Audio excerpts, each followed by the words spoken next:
Hey there, it's Steve from Serious Keto, and when I made my macadamia coconut cashew butter, which was mind-blowingly awesome, I got some comments from some people who were concerned about the cashews. When it comes to nuts, cashews are kind of on the carby end of things. So I decided that I would make a macadamia coconut almond nut butter and try and shoot for that same sort of silky consistency. In order to do that, I start by blanching and skinning the almonds.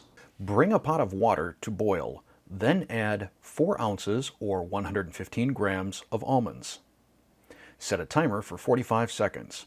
We don't want to boil longer than a minute, otherwise we run the risk of the almonds getting soft. Also have a colander in the sink so that we can strain these. Beep beep, beep beep.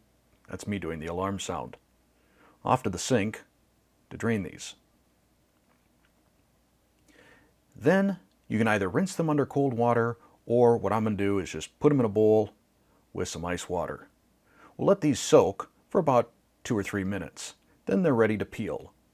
You peel the almonds just by squeezing them. Sometimes the almonds will actually go flying. Don't worry about getting them perfect.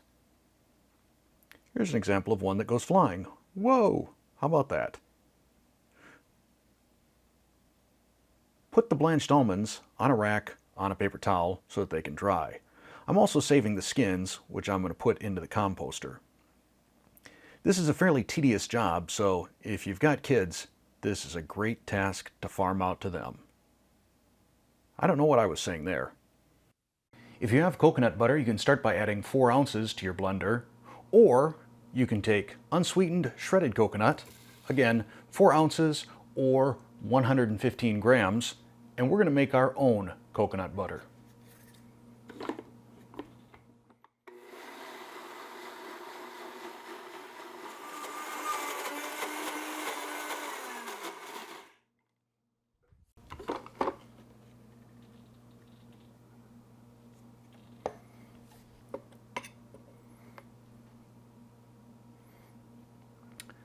Not quite as smooth as the stuff out of the jar, but tasty though. And once we blend it another cycle with the nuts, I'm sure it'll smooth out. I'm going to scrape down the sides and the twister jar attachment. Then we'll add 4 ounces of macadamia nuts, again 115 grams. Our blanched and peeled and now dry almonds, again 4 ounces, 115 grams. 1/4 teaspoon sea salt, 1/4 teaspoon cinnamon, and sweetener to taste. I'm using a 1/2 teaspoon of an erythritol stevia blend. Now 40 more seconds of noise, and we're going to have ourselves some fantastic nut butter.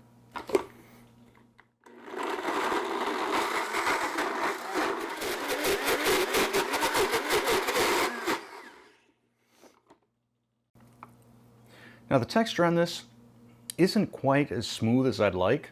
I think probably because I did the homemade coconut butter rather than the jar stuff. So I'm going to run it through another cycle just to see if I can't smooth this out a little bit more.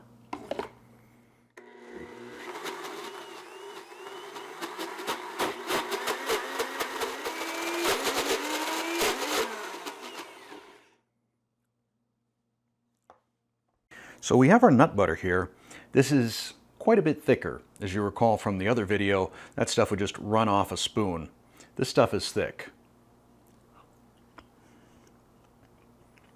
Now, I kind of like all nut butter, and this is a good nut butter, but it's not nearly as good as that other nut butter. If, however, cashews are off the table for you because of their carbs, and you feel like putting in a little extra work, it's not a bad nut butter. In terms of macros though, not a huge difference from the cashew variety. So the cashew variety, that had 6 total grams of carbs and 3 net grams. This has 5 total grams of carbs, 2 net grams. So if for you every gram counts, then maybe this is worth it. For me, I'm going to stick with the cashew version. You can use either version though in my next recipe, which is going to be an amazing breakfast sauce slash dessert topping slash pudding slash fat bomb. So make sure you stay tuned for that. In the meanwhile, if you enjoyed this video, click that subscribe button, click that like button, and hit that bell so you're notified whenever I release a new video. Thanks for watching.